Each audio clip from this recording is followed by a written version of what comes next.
Estimados, buenos días, buenas tardes y buenas noches. Bienvenidos nuevamente a Fútbol Franco. Aquí estamos ahora mismo en directo en estos tres canales que ven acá. Sigo sin estar acostumbrado a esto. Estamos acá en directo. Como siempre, grabándolo. Y bueno, hoy tengo varias cositas para hacer. Varias cositas. Iba a traer a mi hermano. Realmente lo voy a hacer con mi hermano hoy. Pero al final voy a traer al tan distinguido señor Maxilol nuevamente. Estoy con mi camiseta del Bayern, la del 1999 Away. Muy linda. Fui un poco termo y le puse la de Philip Lahm porque realmente no soy tan fan de Mataus. Pude haber puesto el día de Mataus, pero no puedo ser tan fan de Mataus porque no lo vi jugar. Sé que Philip Lahm no lo tenía, el 21 lo tenía el tercer delantero del Bayern en ese momento, pero igual le puse mi jugador favorito al Bayern. Sí. Le puse que quise. Y nada, que vamos a comenzar hoy en lo que llega el señor Max, que va a tardar un ratito. ¿Qué les parece si vamos viendo un video? Se llama La cena olvidada que salvó la Premier League. Obviamente de nuestro queridísimo compañero, el señor El Negocio del Fútbol. Bueno, vamos a esto.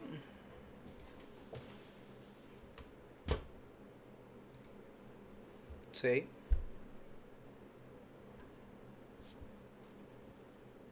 Sí, eso fue la Tana realmente. Esta cena es la que salvó, por así decirlo, es la que directamente salvó la Premier League. Porque había un gran descontento por parte de la cantidad de visualizaciones que había de la liga. Y al reunirse estos clubes, que en su momento fueron los más poderosos o los más influyentes, decidieron buscar una asociación con ITV Sport para mandar el fútbol al negocio extranjero también. O sea, que la Premier League no fuera solo en Inglaterra, ni se viera solo en Inglaterra, sino expandirlo para poder buscar una mayor cantidad de dinero, como ya estaba empezando a hacer otras ligas. La que lo hizo ya que se exportara el contenido para América Latina fueron con ITV Sports. O sea, que tú pudieras ver en vivo los partidos como lo ves hoy en canales de televisión como los de Sky Sports, ESPN, Fox Sports, todo eso realmente comenzó con esto. Entonces, para explicarlo rápido, fue básicamente para poder seguir compitiendo a nivel salarial con otros equipos que recibían apoyo financiero también por parte de sus gobiernos. Y bueno, nada, hasta aquí llegamos. Una Seguimos. propuesta que lo cambiaría todo, crear la Premier League. Pero lo que no Sí. sabían era que no estaban solos. Mientras ellos pensaban cómo salvar el deporte, alguien más ya planeaba quedarse con el negocio. A finales de los 80, la liga inglesa, llamada Football League First Division por aquel entonces, estaba en bancarrota. Mientras que en Sí. 1949 se promedió 38.000 aficionados en las gradas por partido, para 1988 esa cifra había caído a 19.000, menos de la mitad. La mayoría de los estadios se caían a pedazos y la violencia afloraba en cada partido. Era hasta rutinario que estos terminaran con aficionados hartados. El problema de la inseguridad se volvió tan grave que la primera ministra Margaret Thatcher estableció un gabinete de guerra dedicado a combatir el hooliganismo. Uno de los ejemplos más claros de esto Tengo fue la el cámara ocurrido prendida, el tío. 9 de mayo de 1985. En la final de la Copa de Europa, disputada entre Liverpool y Juventus en Bruselas, un muro se derrumbó a causa de las peleas entre los fans. Sí. En el evento, que luego sería bautizado como el desastre de Heysel, fallecieron 39 personas. En Uf. respuesta, la UEFA prohibió durante 5 años la participación de todos los clubes ingleses No, en las claro. competiciones europeas. Liverpool en particular, involucrado en el evento, tuvo una condena de 6 temporadas. Ese exilio a nivel continental le costó millones a los equipos de este país, no solo en términos económicos, sino también en cuanto al prestigio. En un momento de la historia en la que en la Serie A de Italia jugaban estrellas como Maradona, Gullit y Baggio, el fútbol inglés... No, el fútbol inglés está siendo opacado por, claro, el fútbol de la Serie A. Estamos hablando que, al igual que en su momento la Liga Española fue la más fuerte de todas, y hoy lo es la inglesa, la Serie A tuvo un momento en el que predominaba sobre todas. se estaba convirtiendo en una vergüenza nacional. En el mismo año de la tragedia de Heysel, el diario Sunday Times publicó un artículo en el que lo describió como un deporte de barrio marginal, jugado en estadios de barrio marginal, cada vez más visto por gente de barrio marginal, que disuade a la gente decente a asistir. Los ejecutivos de televisión lo calificaron como incomercializable y los políticos directamente como una enfermedad. Todo terminó de explotar con otro evento catastrófico, esta vez en 1989 en el estadio de Hillsborough. Allí, 97 personas fallecieron aplastadas a causa de una avalancha en la tribuna. Aquella situación generó que varios clubes históricos estuvieran al borde del colapso. El Chelsea casi Claro. vendió su estadio a promotores inmobiliarios en 1982, antes de que el empresario Ken Bates comprara la institución por nada más que una libra esterlina. Una verdadera locura. No. El Wolves entró en liquidación en 1982. Una libra esterlina por el Chelsea. Y después la vendió muchísimo más caro a Abramovich. Y Abramovich la vendió mucho más caro también más adelante. O sea, 2.000 millones pagó, ¿no? Es una locura, la verdad. Muy fuerte. 1982 y descendió varias categorías por ello. Claro. Middlesbrough fue expulsado de su propio recinto en 1986 tras declararse en bancarrota. En términos de ingresos, se estimaba que en 1992 entre todos los equipos de primera división acumulaban 255 millones de euros, una cifra que era sustancialmente menor a los 400 millones que recaudaban los italianos. No, y que tú lo comparas con lo de hoy, no es nada. Las decisiones a nivel liga era la Football League, actualmente conocida como EFL, que para que no queden dudas, no es lo mismo que la Football Association o la FA. Esta tiene un rol más de rectora a lo largo y ancho de todo el fútbol inglés y también a su cargo la selección nacional. La FA también será importante en el desarrollo de esta historia. El problema de la Claro, Football League porque es son los que creadores de la FA la Cup. primera categoría también tenía bajo su mando la segunda, tercera y cuarta división. Estamos Claro. hablando de 92 clubes bajo sus paraguas. Los inconvenientes surgieron a partir de que los gestionaba bajo un modelo que podríamos denominar de talla única, es decir, tratando a todos casi por igual. Para los equipos grandes, que ya veremos cuáles eran en aquel momento, esto generaba dos inconvenientes. El primero de ellos tenía que ver con la toma de decisiones. Cada propuesta Claro. que hacían para cambiar algo y elevar la valla de la competencia tenía que atravesar un proceso de votación donde los 92 clubes tenían un voto. El segundo punto de conflicto, más importante aún, tenía que ver con cómo se repartía el dinero. Los fondos de los derechos televisivos eran generados mayoritariamente por la máxima categoría. Sin embargo, dado que la EFL era quien los recaudaba y decidía cómo se repartían, distribuía una porción bastante grande a las divisiones inferiores. No, claro. O sea, los que menos generaban ya se llevaban más dinero. Era comunismo. Básicamente. Los que más vendían, los que más se veían, los que más generaban eran los equipos grandes que tenían en los partidos buenos y los que más estaban ganando sin importar realmente el ingreso que hacían para la liga o para su respectiva liga, porque recordemos que era esta cuarta liga, literalmente salían ganando millones por haber generado decenas. Entonces, realmente no había un buen balance económico ahí, porque no era justo que equipos con que un partido, Liverpool y Chelsea, que generaba, digamos, 1 millón, no pudiera ir para el Liverpool y el Chelsea, ¿me entiendes? Entonces, es bastante complicado. O que ese millón tuviera que dividirse entre los 72, creo que fue que dijo. Bueno, entre todos los equipos. Es como ilógico, ¿ves? El trabajo de unos, de los cuales otros se están apropiando. Cree que en un momento hasta el 50% iba a los torneos de menor envergadura, No, y claramente claro. no generaban ese porcentaje del dinero. Eso significaba que, por ejemplo, Manchester United podía traer a cientos de miles de espectadores por televisión nacional y no recibir muchos más fondos que, no sé, Rotterdam United está en la tercera Sí. división actualmente. Y hablando de no aprovechar el potencial, en los negocios esto muchas veces sucede por no O tener el las West formas Ham de la adecuadas. cuarta. Herramientas dispersas, información desordenada y procesos Ahora que está en no están segunda. conectados entre sí pueden frenar cualquier plan de crecimiento. Pero déjenme decirles que eso ya tiene solución y su nombre es Odoo, el sponsor de este video. Odoo es un sistema. Vamos a saltar el sponsor, listo. Volviendo a los grandes clubes, para 1988 la relación entre los equipos y la EFL alcanzó un punto de Nenas. La organización acababa de cerrar un nuevo Mijas. acuerdo que iría justamente hasta 1992. ¿Qué jugando ahí? 4 millones de libras a pagar a lo largo de 4 temporadas. No me dejan. Obviamente, prácticamente el 100% de ese dinero era gracias a la máxima categoría. Claro. Para los 5 grandes de aquel momento, que eran justamente Arsenal, Liverpool, Manchester United, Tottenham e increíblemente Everton, esa fue Claro. la que rebalsó el vaso. Estaban hartos de subvencionar al resto. Querían controlar. La gente se olvida que aunque el Everton está yendo fatal ahora mismo, el Everton ha sido bastante importante en la historia. El Everton ha sido un equipo grande. Creo que de los equipos que tienen más ligas incluso. Pero nada, continuar con el video. Los ingresos que generaban. En un principio, de cara al público, siguieron la corriente. Se saludaban en las reuniones de la liga, daban entrevistas marcando la importancia de la tradición y tal. Pero, detrás de escena, se comenzó a gestar una separación. En las reuniones, se empezó a Claro. escuchar cada vez más que la Football League era ineficiente, anticuada y que los estaba frenando. En Italia, mientras tanto, el AC Milan y la Juventus estaban construyendo grandes equipos a partir de contratos televisivos personalizados para ellos e inversiones. Claro, que era lo injusto. Pues, ¿por qué?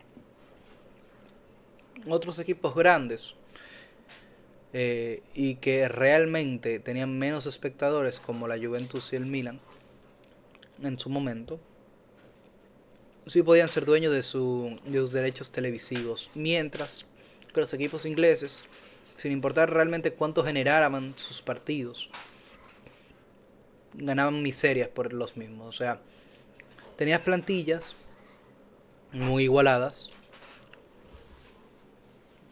en primera división, por ejemplo, que una segunda subía a primera y no le costaba tanto adaptarse, pero tercera y cuarta se llevaban todo el dinero y se lo llevaban los directivos. O sea, era un negocio redondo para los que estaban más abajo. ¿Para qué vas a invertir en el equipo si igual te van a dar más dinero? Te lo puedes quedar vos.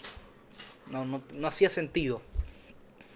Pues si por lo menos los de cuarta tuvieras que reciben ese dinero y de repente están en tercera, y los de tercera que lo invirtieron mal se fueron a cuarta, y esos mismos lo siguieron invirtiendo bien y se fueron a segunda, y después a primera, y compitieron y demás, ahí se vuelve más dinámico el repartir de manera equitativa. Pero ya cuando son no solo eso, sino tantos equipos, se vuelve bastante tedioso. Privada. Los ingleses simplemente no podían competir contra ese modelo, así que comenzaron a explorar alternativas concretas. Se reunieron directamente con las emisoras, contrataron asesores legales y comenzó a surgir la idea de crear una nueva Superliga, una que incluyera Sí, únicamente a la primera división. independientemente de la EFL. La idea era simple, si no podían cambiar el sistema, lo abandonaría. Aunque la realidad es que la decisión era muy arriesgada. Quieran o no, Claro. la Football League sigue teniendo mucho poder tanto a nivel nacional como internacional y ciertamente se defendería. Si no, fíjense lo que viene pasando estos últimos años con la Superliga Con la Europea, Superliga, la sí, UEFA, es lo mismo. La Superliga y la UEFA. como las ligas nacionales están poniendo un freno muy grande. Así que en ese primer momento, a finales de la década de los 80, decidieron esperar. Consideraban que no tenían el apoyo suficiente y simplemente no era el momento. Sin ir más lejos, recién comenzaba aquel contrato televisivo que vivía desde el 88 hasta el 92 y de alguna manera los comprometía. Fue en 1990, en octubre de aquel año para ser exactos, que Greg Dyke propuso hacer una cena secreta en la London Weekend Television en South Bank. Como dijimos al principio, él representando a la emisora ITV y los representantes de los 5 grandes clubes. Estaban David Dane por el Arsenal, a quien se le adjudica la visión de la mayor parte de este plan, Martin Edwards por el Manchester United, Irving Scholar por el Tottenham, Noel Sí. White por Liverpool y Philip Carter por Everton. Dyke comenzó planteando el obvio, debían separarse de la Football League. La propuesta concreta era que ITV los respaldaría con un contrato valorado en millones y muy superior al que estaban involucrados en ese momento. Pero el problema de la validación seguía estando. No podían hacerlo solos. Necesitaban que la Football Association, la FA, legitimara el cambio. Y ciertamente, dicha organización tampoco estaba particularmente convencida de lo que venía haciendo la Football League. La FA técnicamente estaba por encima de la FA, la regulaba. Sin embargo, durante años, esta última hizo las cosas a su manera. Con lo cual, de repente, la Football Association estuvo a favor de la reforma. No lo vio como una rebelión, sino como una oportunidad, un reinicio y una posibilidad de revalorizar el fútbol inglés y también... No, claro, porque venían teniendo pérdida de los últimos 5 años. O sea, la nueva liga. En junio de 1991, la propia FA dio el primer paso público. Revelaron un documento llamado Blueprint for the Future of Football, que significa Ok. plan para el futuro del fútbol. En la superficie se trataba de modernizar el juego, mejores instalaciones, estadios más seguros y mayor desarrollo juvenil. Pero en medio no, claro, y no solo eso, sino sino... Ay, no puedo ponerlo en pausa. administrada Sino que también promovían que hubiera más seguridad en los estadios y que se pudiera restringir el acceso a los estadios por parte de hinchas que habían sido baneados. O sea, si habías sido arrestado por comportarte mal, te baneaba y no podías volver a ver un partido de tu equipo. Entonces, sin importarles la entrada de dinero, decidieron tomar esa decisión arriesgada en ese momento. Porque aunque es verdad que sacaban bastante dinero de la venta de taquillas, la cantidad de conflictos que había realmente no eran mantenibles económicamente. Tener que arreglar el estadio cada 2 partidos porque los hinchas habían peleado, tener que recurrir porque los hinchas habían entrado, oye, el Liverpool tuvo 6 temporadas sin poder participar en torneos europeos y todos los demás de la Premier en 5 temporadas. Es un tema más, bueno, mira, parecido a lo que pasó con Independiente. Es bastante parecido a lo que pasó con Independiente. Ah, mira, hola Max, ¿cómo te va? Estoy en Discord. Déjame, te llamo por Discord ahora. Ahí está, te estoy llamando por Discord, hermano. Pero vamos a terminar entonces primero esta parte de acá. A ver. Muy buenas, Hola, gente. estimado. ¿Qué te parece? Déjame, voy a terminar el videito rápido acá. Y voy contigo. ¿Te parece, Max? Dale, dale, me parece. Dale, déjame que ya me queda la mitad y va en 1.5, entonces vamos a esto. Está bien. Pero lo que iba diciendo, lo que pasa con la Premier es que tuvieron que cambiarlo totalmente y tomaron el riesgo de poder prohibir, incluso pudiendo quedar por debajo del dinero necesario, prohibir la entrada a ciertos hinchas que se habían comportado mal, o sea, que habían dado una mala imagen a la institución, y de esa manera los hinchas, al ver que sí la liga se lo estaba tomando en serio, lo de banearlos de por vida, se comportaban mejor. Entonces al comportarse mejor, había menos problemas y eso les ahorraba tanto al club y le daba una mejor impresión a nivel de Europa, lo que facilitó que Europa pueda volver a aceptar los juegos en Inglaterra, que los hinchas, que toque lo otro, o sea, se promovió un sistema de seguridad que ya no aplicaba para la FL y que se centraba en los equipos de la primera división, para que así realmente los beneficios estuvieran en los que más estaban invirtiendo y los que más necesitaban y los que más aparecían. Porque como dije anteriormente, es ilógico que un equipo de cuarta división, que sus salarios no llegan a los 50.000 euros de plantilla, reciba el mismo dinero que el Manchester United en 1960, cuando el Manchester United era el equipo más grande de Inglaterra. Entonces, bueno, seguimos. independientemente por los equipos que participen en él. La AFL fue tomada por sorpresa. Durante Claro. 2 meses estaba negociando el nuevo acuerdo televisivo, planificando la próxima temporada bajo la suposición de que aún controlaban la máxima categoría. En cambio, se encontraron totalmente excluidos del nuevo plan. Acusaron a la AFL de traición. Los clubes pequeños, por su parte, también salieron a oponerse, planteando que una independización rompería la pirámide, dejando Claro. prácticamente sin fondos. No, porque el problema con los clubes pequeños era que, claro, si me quitas a mí lo que estoy ganando por lo de primera división, me quedo yo sin ganancia. Bueno, no me digas. O sea, tú dependes de lo que gana otro para poder tener tu ganancia, no de lo que generas. Entonces, por eso no le inviertes en tu club.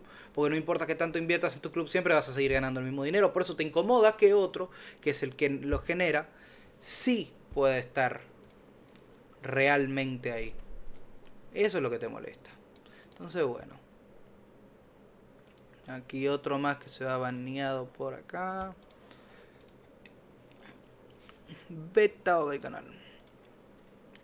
Yo no acepto necesarios prácticamente para mantener el nivel, pero ya era demasiado las tarde. promociones que hacen en el chat de comprar La idea era clara, un nuevo torneo viewers. independiente, mejorado y pensado directamente para la era de la televisión. Aunque ahora venía la parte difícil, convertir en esa idea en algo funcional. Necesitaban una estructura, estatutos y aliados que lo pudieran llevar a cabo. Claro. Ahí es donde entró en escena este señor. Se trata de Rick Parr, un contador de 36 años por aquel entonces, en el cual los clubes confiaban mucho. Así que le Claro. otorgaron una tarea monumental: construir las bases legales y comerciales del nuevo torneo, definir cómo funcionarían los votos, quién controlaría el dinero y Dime, Max, ¿te gusta el teacher?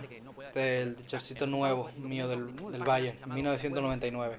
No era particularmente llamativo, pero se transformó en uno de los Sí, documentos se ve profesionales bien, se ve de bien. Rick Parry, luego Lindo, sería el lindo. director de la Premier League. En ese contrato habían dos cláusulas que eran particularmente interesantes. La primera marcaba que cada club obtendría un voto, pero que las decisiones importantes Sí. necesitaban una mayoría de 2/3. Eso aseguraba que si los 6 o 7 grandes se mantenían unidos, podían vetar cualquier propuesta, algo que claramente Claro. no podían hacer cuando estaban dentro del paraguas de la EFL. La segunda cláusula, aunque quizás un poco obvia, era Pues eran los que más ganaban y los que más no estaban dando el compartiría dinero. las demás divisiones de la Football League. De ahora en más, la máxima categoría se lo quedaría todo y lo repartiría entre los equipos participantes, priorizando aquellos que justamente aparecían más veces en la televisión. Que es lo lógico. Cientos de millones de libras. No me equivoco, ¿no ves que eso será lógico? Así, el 17 de julio de 1991, la Premier League quedó constituida oficialmente, Claro. o al menos fue escrita. 22 Con el clubes logo firmaron, viejo de la FA Premier. lo convalidó, la Que FA después se lo volvió convalidó. Barclays Premier League y Los así. derechos televisivos. Demostrar que efectivamente con este nuevo sistema podían conseguir más dinero, tal como se los prometió Greg Dyke en aquella cena secreta. Sí. Eso, la Premier League no era nada más que un pedazo de papel. El empresario de ITV, ideólogo fundamental de este cambio, había asumido que el contrato era suyo, que tendrían la exclusividad para transmitir los partidos. Al final del día, habían estado desde el momento cero Claro. un socio comercial del fútbol inglés. Pero no fue así. Tiempo. Pero lo que nadie vio venir fue la aparición de este otro personaje, Rupert Murdoch, fundador de la cadena de televisión satelital Sky Television. En aquel momento, Sí, no. estaba cayendo a pedazos. Sky es literalmente, hoy en día sigue siendo el que, el que más transmite los derechos televisivos que tienen sobre esto, sobre el fútbol inglés. O sea, quiere ver cualquier partido del fútbol inglés, está en Sky Sports. Cualquiera, no importa cuál sea. Entonces, de ahí mismo fue que realmente pudo aparecer todo. Entonces, Sky dijo, ok, vamos a extrapolarlo para llevarlo también al mercado americano, al mercado latinoamericano, o sea, al resto del mercado europeo en general, mercado asiático. Por eso es que hoy en día realmente la Premier League tiene los equipos que más ganan por derecho televisivo. Y vio al fútbol como un salvavidas. Creía que si Sky podía asegurarse los derechos del nuevo torneo, entonces daría vuelta a la compañía de la noche a la mañana. La Premier League no sería solo más contenido, sino que sería el producto principal del canal. Para mayo de 1992, ambas compañías estaban peleando por el contrato de la transmisión. ITV puso sobre la mesa 262 millones de libras a pagar durante 5 años. Recordemos que el contrato anterior de la EFL era por 44 millones en 4 años, con lo cual efectivamente se había consolidado el gran aumento que se esperaba. Para los clubes, esta era la opción segura. ITV tenía una calidad de producción probada y una larga relación con ellos. Sky, mientras tanto, apareció con algo totalmente distinto. Su propuesta era transformar al fútbol en entretenimiento, agregar más cámaras, crear nuevos formatos alrededor de las transmisiones y generar grandes eventos en los días del partido. Hasta ofrecieron asociarse con la BBC para que algunos encuentros se mantengan gratuitos. Obviamente, ¡Ah, la madre! Se me creció un momento acá. los 90, los 5 clubes más poderosos de Inglaterra se reunieron en secreto para ¿Dónde salvar el íbamos fútbol acá, de no? su país.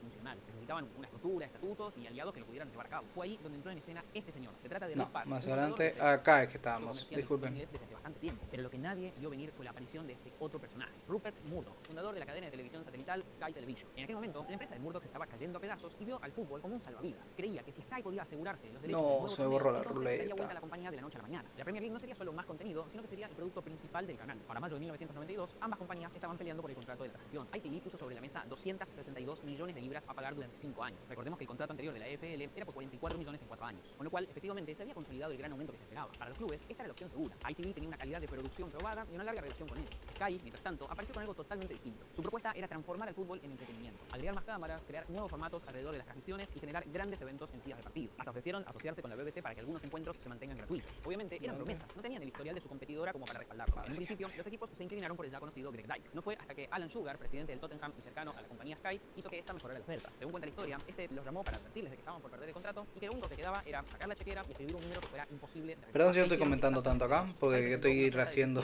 4 millones de libras, superando ampliamente Venga rápido, pero termino ahora. Fue el final de la discusión. El 18 de mayo de 1992, los clubes votaron y Sky ganó la licitación. Greg Dyke quedó anonadado. Tantos años trabajando, armando reuniones, escenas secretas, para que de repente aparezca Rupert Murdoch por la ventana y se llevara el producto. ¿Qué producto? El fútbol inglés nunca volvió a ser el mismo. El 15 de agosto de 1992 comenzó oficialmente la era de la Premier League. Por primera vez en la historia del país, la máxima categoría era la Fútbol League. Los clubes ahora no solo tomaban las decisiones, sino que eran accionistas de la liga. Tenían poder de decisión sobre los derechos de televisión, la programación, el branding, los patrocinios, todo. Era un nuevo negocio. ¿Qué pasó, nenas? Sky estuvo a la altura de las circunstancias. Los enfoques de las cámaras efectivamente eran más nítidos, los comentarios tenían más entusiasmo, habían banners de marcas, repeticiones multiángulos y hasta entrevista a jugadores en horarios pico de audiencia máxima. No era solo cobertura de fútbol, era efectivamente y funcionó. Las suscripciones a Sky aumentaron drásticamente en el primer año y los anunciantes aparecieron en más. En la siguiente temporada, la Premier League no hizo otra cosa que seguir creciendo. El Manchester United es que claro, se extrapoló a tantos ámbitos con vía Sky Sports que todo el mundo tenía acceso y generaba mucho más. La publicidad valía mucho más porque más gente lo estaba viendo. O sea, al final terminaron ganando más porque se hizo también contratos por un porcentaje, ¿verdad? De los derechos televisivos. Entonces ya tú tenías un porcentaje que iba, que era la mayoría, directamente a la liga, y la liga lo repartía entre los de primera división al final, y tenías también los que eran propios de los clubes. Pues al fin y al cabo el problema era que hay equipos que generaban menos realmente, incluso estando en primera división, y que al final terminaban ganando lo mismo que los equipos más grandes de Inglaterra. Eso fue lo que generó la principal problemática desde un inicio. Ganador en las primeras ediciones, se convirtió en una potencia global y una de las marcas deportivas más valiosas del mundo. Los inversores también aparecieron uno detrás del otro. El Chelsea, que poco tiempo atrás estuvo al borde de la bancarrota, peleaba y ganaba títulos gracias a los aportes de Abramovich. El Manchester City, comprado por Abu Dhabi Group en 2008, también construyó un imperio futbolístico alrededor del club. A nivel económico, el cambio quedó más que claro. ¿Recuerdan que en 1992 la liga italiana superaba ampliamente la facturación de la liga inglesa? Sí, bueno, ahora la facturación de la liga inglesa supera todas juntas. Son la liga que más paga. Y es la verdad, y es que creo que es la que tiene menos intermediación de externos dentro de la liga. Tiene 2 equipos que son de fondos externos, como son el Newcastle, que recientemente, y el City. Todos los demás son, bueno, sí, tienen sus dueños, sus compradores, pero no son tanto como los petrodólares del City y del Chelsea. ¿Ves? Bueno, no, el Chelsea también ahora, el Newcastle, su momento, el United. Bueno, así en fue. 1996 ya se había revertido. Mientras que la Serie A consiguió un poco menos de 500 millones, la Premier League lo hizo por 550 millones. La brecha solo seguiría aumentando con el paso del tiempo. No, en claro. 2023, los 20 clubes de Inglaterra facturaron en conjunto 6.453 millones de euros, prácticamente el doble que los de España y los de Alemania, ni hablar si lo comparamos con Italia y Francia. Y no son solo los ingresos, el gasto en las transferencias también. Miren, para que vean, miren. ¿Cómo pone este gráfico? La Bundesliga, mi liga, mírala, mira. La liga de mi equipo, la que todo el mundo dice que es liga chica, genera 100.000 menos, no, 1 millón, perdón, 1 millón menos que la liga en 2023. Y no que éramos de las 5 grandes ligas la cuarta. No se equivoquen. La Bundesliga es fuerte. Siempre lo subestiman y siempre termina ganando la Bundesliga. Siempre. La Bundesliga siempre llega a cuartos, a semis, finales. España y los de Alemania, ni hablar si lo comparamos con Italia y Francia. Y no son solo los ingresos, el gasto en las transferencias también ha sido una cosa No, claro, no, absurdo. Absurdo, de que todos los que cobran por 100 millones son el Madrid y los de la Premier. No, que son 100 millones, tómalo. Ahí está. 75 millones, tómalo de una vez. La mayoría, ¿eh? Y mira que hay una inflación del carajo. 2004, nadie se acerca ni por casualidad a la No, Premier League. claro. Esta desembolsó un total de 23.000 millones de En dólares. primer lugar aparece la Serie A de Italia con 10.840 millones y el top 5 lo completa la Liga, Liga 1 y Bundesliga. La Bundesliga es la que menos invierte y de las que más genera. Para que vean. No tenemos que traer futbolistas de fuera porque generamos lo mismo. Pavlovic, o sea, nos sale muy barato. Mira, Musiala lo que salió Chele. Sané salió en Chele en su momento. Generamos propio de allá. Jude Bellingham salió Chele. Haaland salió Chele. O sea, realmente no te costaron casi nada. Y después se vendieron carísimos. Lewandowski. ¿Entiendes? O sea, lo que se compra de fuera se compra barato, se hace evolucionar en la Bundes, se vende caro. Hoy en día, como decimos seguido en el canal, ya no son las 5 grandes de Europa, sino una gigante y 4 grandes. Por otro lado, mientras que el torneo iba creciendo, sí ocurrió lo que los equipos más chicos temían, que se acrecentara la brecha entre la primera división y las demás. Y Hoy eso. la EFL sigue administrando la segunda, tercera y cuarta categoría, aunque claro está, ya no con la misma relevancia. Lo mejor que consiguieron desde aquel cambio en 1992 es lo que se conoce como los pagos para caídas. Estos Claro. son los que reciben los clubes que descienden de la Premier League. La intención es aminorar el impacto económico que implica dejar de participar de aquel torneo, En la aunque claro. probablemente no es otra cosa que una muestra fehaciente de la diferencia que existe entre ambas competencias. Si tomamos los 20 conjuntos de la Championship, que es la segunda división inglesa, encontraremos que entre todos ellos facturaron 747 millones de euros en 2023. ¿Saben qué porcentaje implica del total conseguido por la máxima categoría? El 12%. Más Imagínate. esa cifra es prácticamente igual a lo que generan por equipos como el Imagínate. Manchester City, el Liverpool y el Manchester United. Es decir, un club grande de la Premier League factura prácticamente lo mismo que todos los de segunda división. Una verdadera Claro. locura. Esa es quizás la mejor forma de entender lo que sucedió en aquella cena secreta. Las personas que frío. estaban en esa habitación, incluido el pobre Greg Dyke, sabían el potencial que existía, que los gigantes podían alcanzar un nivel de negocios que representara prácticamente todos los No, claro. Ay, me metí en donde no tenía. Ok, acá. equipos de las categorías inferiores. Solo que estaban dentro de No, sí, la verdad es que sí, fue básicamente injusto. Fue ya un tema de... Se volvió una injusticia ya para nuestros queridos colaboradores. Bueno, hasta aquí el video de hoy. Vamos a poner primero de cámara. Hasta aquí el video de hoy. Por favor, dejen su like, su comentario, suscríbanse si les gustó el contenido. Discúlpenme que no hablé mucho tampoco. Estaba... Como vieron, se cerró todo y después se volvió a abrir. Entonces tuve que rehacer lo que tenía preparado para el directo. Pero hasta aquí el video de hoy. Den su like, comenten, suscríbanse si les gustó. Búsquenme en mis redes sociales. Esta de acá. Ahora también TikTok es Fútbol Franco. Próximamente también en directo. Y también abriremos un Instagram. ¿Por qué? Porque al fin y al cabo hay que captar espectadores. Show. Entonces, bueno. Un beso y un abrazo. Para todos ustedes. Chao, chao.